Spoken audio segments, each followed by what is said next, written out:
When I got a Nintendo Switch OLED, I was immediately really happy. I had gotten a bunch of Nintendo Switch games to play on my Lite, only for that thing to suddenly break down, and I was gutted. There's a bunch of games that I need to catch up on, and I started off by playing Pokemon Shining Pearl, the Gen 4 remakes that, honestly, I'd seen had got people talking quite a bit online. Now, the general gist that I saw was that people thought that the game was majorly disappointing. I had a friend say that it was the first Pokemon game that they didn't even beat. So I made sure to prepare myself, knowing that this game was allegedly so bad and so disappointing, and given it was based off the inferior Diamond and Pearl instead of Platinum, I knew that I had to prepare myself for an experience that maybe wouldn't have been the best. This is the part where I tell you that I absolutely loved Pokemon Shining Pearl. Honestly, I get it if this wasn't your thing, but for me, this was brilliant. So I think we should tackle the art style first. Of course, this game decided to go with a chibi art style, more reminiscent of how the sprites looked in the original game. And I get that, with the fact that there are in fact like fully detailed models in the game, there is definitely, I can see the argument that they should have stuck with that for the entire game. Truth be told though, I actually really like the chibi art style, and them switching in and out, I think, is the best of both worlds. I think it only really falls apart in like a few very select areas of the story mode when it's trying to be a bit more serious, such as on Spear Pillar, when that Palkia was being summoned. Obviously then it starts to fall apart seeing the chibi art style, because now you've suddenly got Cyrus trying to be brooding and shocked in the face of this god, and he looks like that. Like, it does fall apart there, I will readily admit that, but I just don't see it as a big deal, and I think the art style's really cute, so I'm absolutely fine with the direction they chose there. Gameplay-wise, it's Pokemon. Keep in mind that the last Pokemon game I played before my Switch Lite died was Sword and Shield, so I need to get into Pokemon Violet and get to enjoy what an open-world Pokemon experience can be. But I was able to slip into this experience so easily because it's basically just Gen 4, but with all the tweaks, updates, and creature comforts that have happened over time. Some Pokemon have updated typing, there's new moves that these Pokemon can learn since back in the day of Gen 4. And of course, there's stuff like the experience share, which I am going to praise that experience share from the rooftops. I remember back when it first came around, people were complaining about how that experience share makes things too easy. Honestly, I'll gladly take it because it does cut out some of the meaningless grinding. Not all of us have the free time to grind every individual Pokemon to the levels necessary to progress anymore. Sometimes it's nice to have that, quick little shortcut. And if you don't like it, you can just turn it off, I'm pretty sure. Another update that I really liked was back in the day in Gen 4, there was this special little area in Hearthome City where Pokemon could follow you around, but only in that area, and only with certain Pokemon. Clearly they were experimenting to prepare for Heart Gold and Soul Silver, which lets you do it all over Johto and Kanto.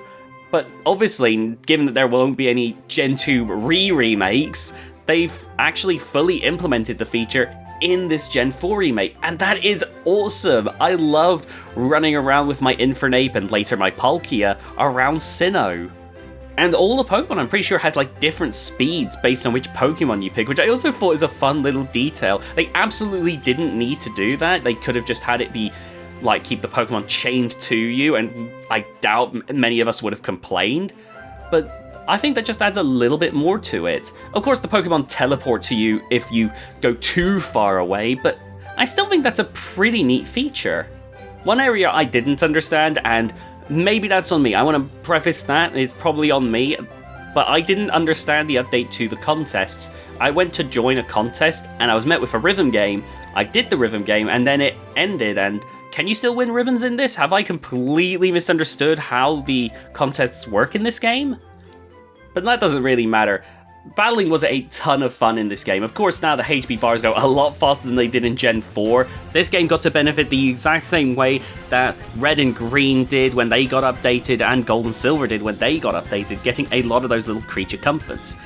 Is there more that they could have done? Absolutely. I remember Heart Gold and Soul Silver, for instance, were games that I sunk a ton of time into, and I guarantee a lot of that was stuff that they updated and tweaked. But I still had a genuinely fun time throughout the entire game. I wanted a Gen 4 remake, and that's exactly what I got. Anything else would have been a fun bonus. I think another, sad thing that I had is that I'm at the post-game now, and I haven't really played around too much in it, but it seems that we only get the Battle Tower in this case, which makes sense. It's a remake of Diamond and Pearl, not of Platinum, but I loved Platinum's post-game. Platinum was the first Pokemon game that I ever played, and I sunk so much time into stuff like the Battle Factory, getting to rent out Pokemon, that I really wish that they had carried over that post-game. That would have been incredible if we got to do all of that. Again, I get it, it's not the end of the world, and I'm still happy with what I got, but yeah, that is definitely one thing that I do yearn for. Overall though, I still had a lot of fun with this. I can totally understand people who maybe weren't satisfied with this experience, but I'm more than satisfied with it. Visually, I like the way the game looks. Of course, I love the music. It's remakes of the classic Gen 4 soundtrack, which I'd grown extremely nostalgic for. The battling, of course, has been updated to be even better than it was back in the day. All in all, I just really can't think of anything that was really a deal breaker in this experience, and I had a ton of fun, and I have to heartily recommend it to any Pokemon fan. In fact, if you're new to the series, it probably would be better to play this over the original Gen 4 games. I love them, and I'll still jump back to those old DS games, but I feel like this would be easier for newer fans to step into.